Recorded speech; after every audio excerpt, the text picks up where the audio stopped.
Yo, what's up guys? Welcome back to the channel, and today I'm going to show you how to set up a Kraken withdrawal address in 2025. It's going to be a very quick video. We're not going to waste too much time on this topic. Just going to give you guys a very quick step-by-step guide on how to get this done. So let's jump into it.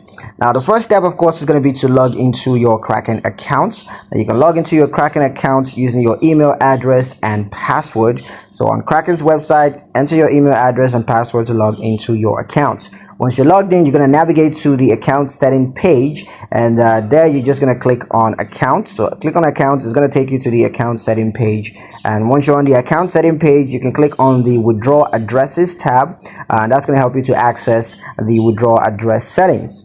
Now, once you're in the settings, you can click on add withdrawal address button, and that's going to help you to add a new withdrawal address. Now, all you got to do is just enter the withdrawal address that you want to add, and you can confirm the withdrawal address by re-entering it in the confirmation field.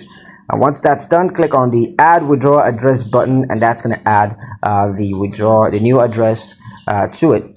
And you can verify the withdrawal address by reviewing your withdrawal address list and seeing the new address on that list. That's pretty much it on how to set up a Kraken withdrawal address in 2025. Hope you guys liked the video. Hope you found the information useful enough. If you did, like the video, comment down below, let me know what you thought. Share the video with your friends and subscribe to the channel if you haven't done so already. And I'll see you guys in the next one.